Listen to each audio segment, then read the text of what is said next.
A few months ago, I released a video where I tore pretty hard into a Fangan that falls under the theme of this video of DANGANRONPA, which I'm coining as a term to refer to any Fangan that uses the Canon cast of DANGANRONPA as the participants. If you haven't watched this video already, don't bother hunting for it. I privated the video a few weeks ago because I'd come to hate it and what I'd done. What I'd hoped would be a video that could help other Fangan writers and the creator wound up demoralizing the creator and becoming an excuse for comments to give actual bad faith takes, assuming that I disliked the Fangan or would hate everything that it did, which led to it getting spoiled for me. Even though part of that is on the individuals who decided my criticism was a valid reason for a witch hunt or to disregard the project entirely, the majority of the blame is still on me for incentivizing that witch hunt in the first place. I can't undo the damage that I've done to that Fangan, but I can at least prevent more from happening and put out a video that's more generalist about common pitfalls of DANGANRONPAs, and even point out some good examples. To be honest, I'm more versed in this specific kind of Fangan now, and the Fangan I tore into wound up being one of the better ones. No offense, but aside from one or two that put in the effort, this genre of Fangan really hasn't reached its full potential like the ones with original casts, and I think I know why.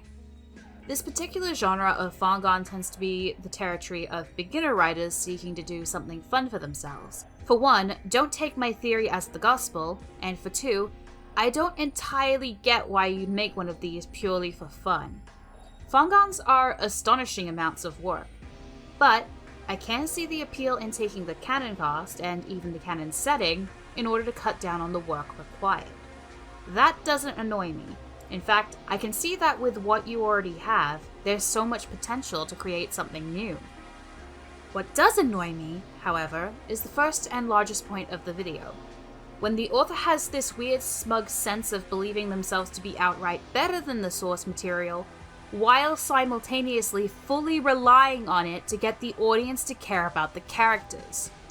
When a writer tries nothing new and rehashes the old with their limited experience. When you use the Canon cast, plenty assume that this comes with the advantage of not having to introduce the characters to the audience. This is false. The only work that's already done for you is all the sprite work. You still have to reintroduce and recharacterize this character. Many DANGANRONPAs use Canon casts as an excuse to skimp the characterization, when they should be using it to expand upon it. Even when they try to create new connections with a cast that has characters from all three games, a lot of Fangans just hint towards a friendship or even a relationship being a thing, and just let the audience fantasize over it, while putting no effort into showing that relationship in action. This is lazy writing, and if you're going through the effort to make a whole Fangan, you really don't want to be lazy. Ask yourself this. If you replace this character with a completely original one of your own design and changed nothing else, would you still be able to get people to care for the character? People will notice when the characterization of their favorites is paper thin, which yes, I understand you don't have experience or a team at your disposal, but you do have resources available to help guide you, and writing is where you can excel. Hubris exacerbates this issue, turning it from irritating to straight up frustrating. I rarely say, don't do this ever, in response to something that isn't bigotry, but I will say it now. Do not act like you're superior to the original DANGANRONPA without the expertise and effort to back it up. It is obvious when you aren't, and it turns a bad Fangan into a terrible one. Now, what can you do instead? Give us reasons to care about the characters in your universe. Do you remember Ellie's letter to Carl in Up? Thanks for the adventure. Now go have a new one. That's the approach I think should be taken when doing a DANGANRONPA. Take the original adventure that you knew and loved so much, you do love it, you can't deny it if you're watching this video, and go and have a new one.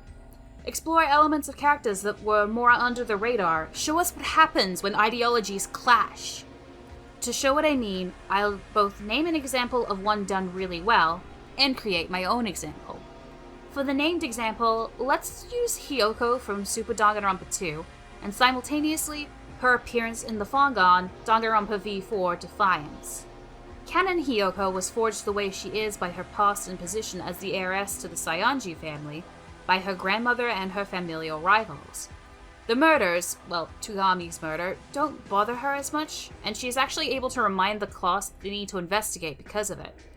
She pushes people away constantly with her mean personality to protect herself, and picks on easy targets in order to make herself look way more dangerous than she actually is, because people are always trying to kill her and take her family's spot. But one thing she hates that a lot of fans don't remember, she despises being deceived. It's why she hated Teru so much after his death, even though the extent of their interactions was him being a pervert to other people while she was present. The anime didn't exist at that point, hands off the keyboard. That personality is still utilized in her Defiance counterpart, but the hatred for deception is expanded upon and utilized to ultimately cause her downfall. She put forth a lot of trust in Nagito, who stabbed her in the back and admitted to killing Junko. Nagito admitted to deceiving her with a gleeful smile. The writing strongly shows, without ever saying explicitly, that Nagito's deception made Hiyoko feel completely worthless. It was the final nail in Hiyoko's mind, making her fully believe she didn't deserve her second chance. And with Monokuma's motive promising a wish to whoever kills, Hiyoko commits murder. She did initially plan to get away with it, which is why this works as a selfish and selfless motive. If Hiyoko succeeds, she's the only survivor, and since Mahiro isn't here, Mahiro isn't going to suffer. If Hiyoko fails, she dies, but Mahiro will come back. Hiyoko wins either way. For those still unaware, I really like character motives, and I'm willing to overlook a lot of technicalities and even some out-of-character behavior if the direction you're taking can justify it. A lot of character moments in Defiance do have some contradiction to canon. For example, Hiyoko committing outright murder is out of character since she despises murderers, but it's done in a way that makes me believe that even if canon Hiyoko wouldn't do it, Defiance Hiyoko would, because it differentiates Defiance Hiyoko enough with its own writing.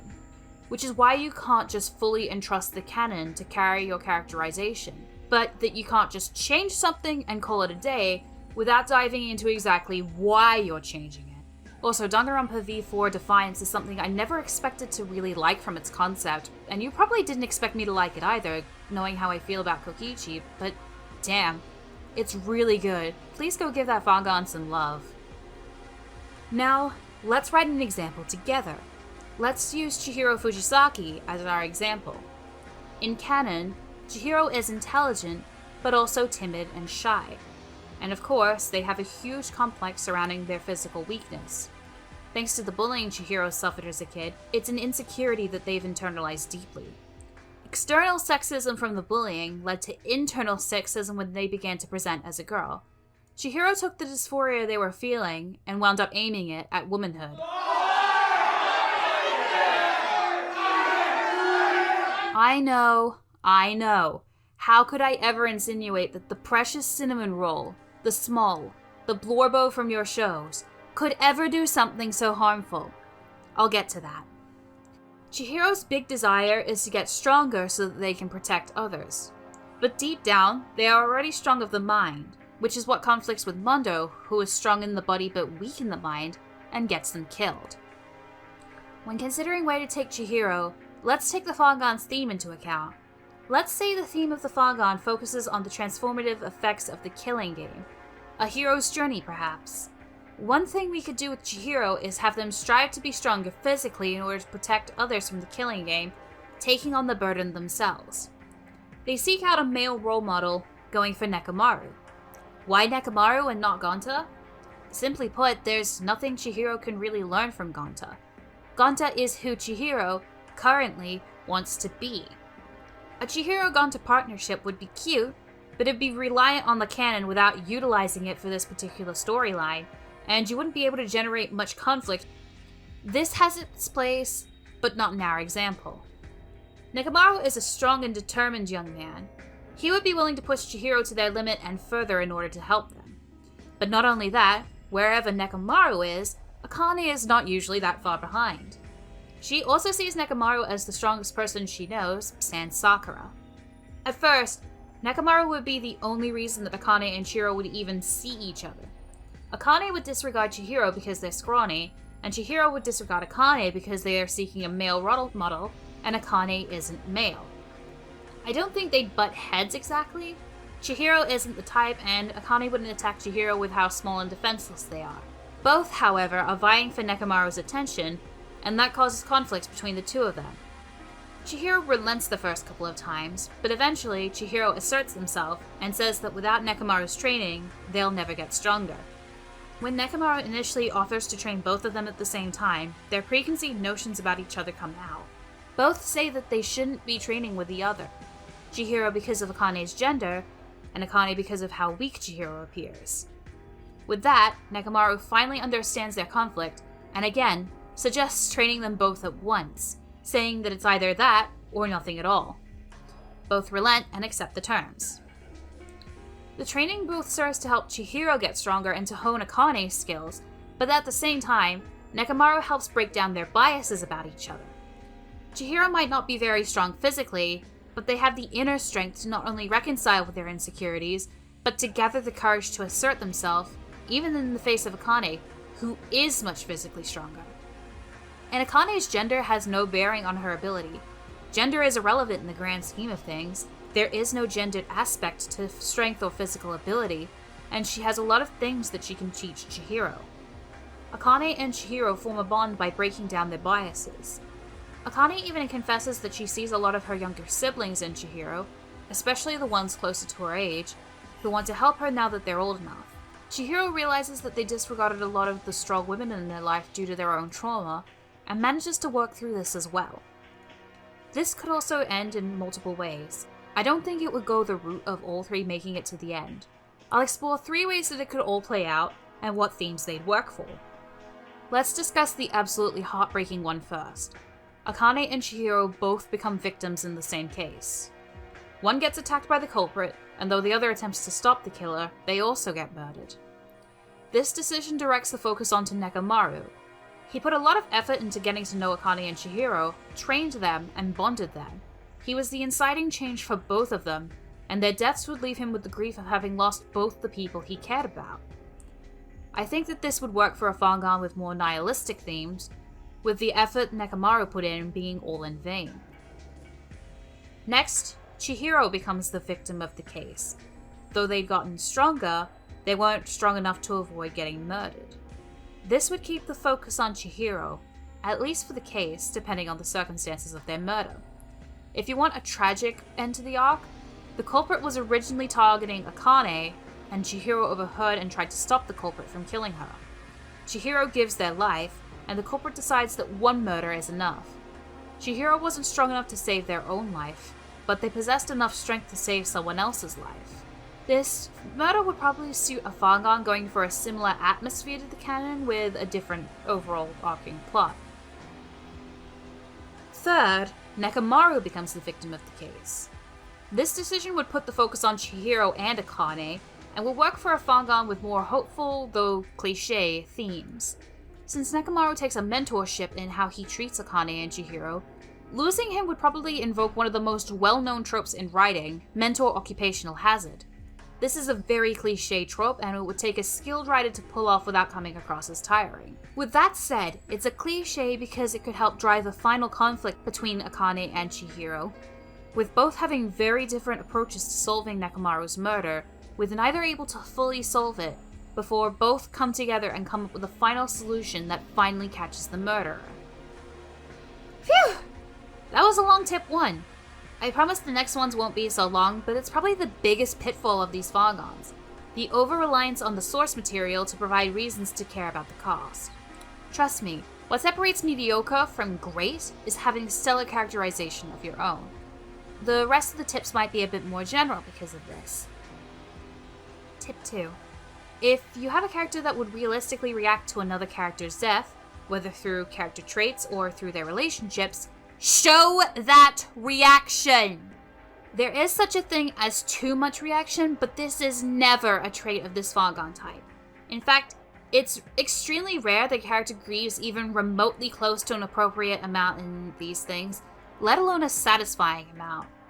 I can't explain what I mean without explaining the storyline that led to this tip, so while I won't name the Fangan, I will name the case and describe it. The case involved 4 characters: Komaru, Aoi, Yuta, and Makoto. Komaru and Aoi both died in the same case, a la even more badly written than usual stuffed into the fridge. Now, when Sayaka died canonically, Makoto was absolutely devastated. He literally fainted upon seeing her corpse. Sayaka was someone Makoto was infatuated with and determined to protect. He had only known her for a couple of days, as well as went to the same junior high as her. Hell, he had a pretty bad reaction to Mukuro's death, too, who he knew even less. So his sister, someone he's known almost his whole life and seen every day, is someone you think he would be unable to bear losing. If Komaru Naegi were to be murdered, you would think Makoto would have such a severe shutdown reaction that he would be unable to continue. He'd fall into true despair. In this Fangan, however, his only reaction to seeing Komaru's body was to try and calm Yuta down from demanding the killer of his own sister to come clean about the murder. Yuta was also not exactly threatening anyone. Makoto had no reaction to seeing his little sister's dead body. It was such an underwhelming reaction, it brought me out of the story so badly that I literally couldn't get invested again. I had no desire to read further because there was no reaction to his sister being murdered. Even if it comes out that Makoto was the one to do it, not only did this Fangan fail to establish this Makoto as a different Makoto, one who could and would murder his sister and his best friend in cold blood, but you'd expect some kind of faked reaction if that is what you're going for. It made all four characters appear like tools, not fully fleshed characters. So, how do you write an appropriate reaction? My own tactic is to place yourself in your character's shoes, think about their traits and how they'd react to the situation in front of them. All but 7 characters in canon have genuine known reactions to seeing at least one dead body. You can extrapolate from that. Think about how characters react to the dead bodies of some people they barely knew, liked a lot, and didn't like very much. Above all, give them some reaction to a dead body, even if the reaction is total apathy. Again, give them a few reactions appropriate to the factors of the murder, and if it's important to them, more than a few lines. Despite everything, nobody really cheers for someone's death in a serious setting, even when it's a character that wasn't very well liked by their peers, so leave the comedy to Monokuma. My third tip, be aware of your social surroundings. One Fangan had several pitfalls in this instance. It made one character into a negative MLM stereotype and killed him off nearly immediately, buried a lot of the characters it decided to make explicitly queer, or buried at least one half of those ships they were pushing for melodrama, and its mastermind was the character with the darkest skin in the cast, while the survivors all had much lighter skin. It made for a particularly unpleasant viewing experience, especially since the author seemed to like the kind of person to avoid those pitfalls. Readers who are part of those groups get enough grief from their day-to-day life for those traits without coming home, settling down and electing to read your Fangan, and seeing the people like them either unable to obtain any kind of happy ending, or just straight up being the villain. There's 2 options here. One is to cut all representation entirely. Every character is pale-skinned, skinny, cishet, neurotypical. I personally wouldn't recommend this, but you wouldn't be able to make your minorities into villains, since there'd be no minorities. The other option is probably the better one. Add more characters that have those traits. Do we really need another Fangan with Ibuki present, but doing absolutely nothing but snorting cocaine in the background? If, for example, Mikan, Hagakure, or Aoi is your mastermind, maybe consider replacing Ibuki's dynamic with someone like Angie. Or if Hifumi is some kind of antagonistic force, add in Tugami. I have actually never seen him in Danganronpas, despite it being a near universal agreement that he has an absolute ton of potential. And for the love of God, please do some research if you are going to include the elements of the characters that the game handled poorly. My 4th tip is to write your outline and stick to it, at least to crucial plot points. One Danganronpa I read recently was pretty clearly changing its story up just before crucial moments, since Nathan from the comments section figured out what was happening 2 chapters ahead of time. When that's what you're doing, readers have no real chance to be invested. They can't theorize about the update because if they do, you're going to change it to pull one over on them, or worse, change it to fit that theory. If someone can figure out what's going on ahead of time, that's not a bad thing. If not for the plot twist, then at least for consistency. When you stray that far from your outline to pull one over on your audience or to kowtow to a theory you like, it not only will annoy readers, but straight up bungle your story. If your story is reliant on twists that the audience can't predict, and you're content to change them up against your foreshadowing if they do, writing a Fangan might not be something you should spend your time on. Could apply for a job at the MCU, though. My last tip, and one I'll probably wind up making a longer video on, do not bother with ensuring that there is a definitive support, antagonist, and traitor. Those roles were a little more nebulous in Trigger Happy Havoc. Goodbye Despair played with who was in those roles with someone playing both support and traitor, and Killing Harmony was formulaic in those roles because it was thematically appropriate for its story. You do not have to stick to these roles. In fact, sticking to them without a purpose can often make your work feel cliched and lifeless. Consider, does your Fangan need a designated support, antagonist, and traitor? Outside of the reasoning, it is a Danganronpa fanfic and I need to have these roles. Is it thematically relevant for your Fangan to have these roles filled by just one character? All of these roles. If the answer to any of these is no, then scrap the roles. Only include them if they serve some kind of narrative purpose. That's not to say, have nobody support the protagonist, have nobody oppose the protagonist, have nobody betray the group. If you have no conflict whatsoever in trials, then the trial becomes a snooze fest where people just want to skip to the culprit and won't care about the intricate scene you set up. You do not need designated characters to fill these roles. All you need is your protagonist and your mastermind, and you can play around with these roles too. Maybe your protagonist is the victim of the first case and the perspective switches. Maybe there's multiple masterminds working towards their own goals. To name a few examples, maybe Miyu takes your place in a mid-game case where Kibo became the victim and helps to solve his murder, only for her to switch sides in a late-game case and oppose you instead because of personal stakes she has. This has Miyu serving as a supporting force in one case, an antagonistic force in another, while still remembering that she's her own person with her own goals in mind. Maybe you have multiple degrees of traitor in your story. Let's say Pekka was working so closely with the mastermind that she's fully aware of their identity and is secretly in full support of their goals. It could be Fuyuhiko, but it could also be someone who used the abuse she suffered at the hands of the rest of the Kuzuryu clan to manipulate her into double-crossing her friends. But another character, Sayaka, is feeding the mastermind some information in exchange for keeping her idol group safe and secure at the same time. If there is a need to keep exact roles around, then think hard about why they're needed. Though one might assume this is better for a newer writer, it's actually something for a more experienced writer to think about, since they're more likely to implement these in a natural way. For example, the roles were so rigid in Danganronpa V3 due to its twist. It needed to feel like it was just going through the motions to follow through on that twist. Why is your antagonist needed as a rigid force? Let's say your Fangan reintroduces Celestia as the antagonist during the trials. What purpose is her being a strict antagonist serving? Who is she the antagonist for?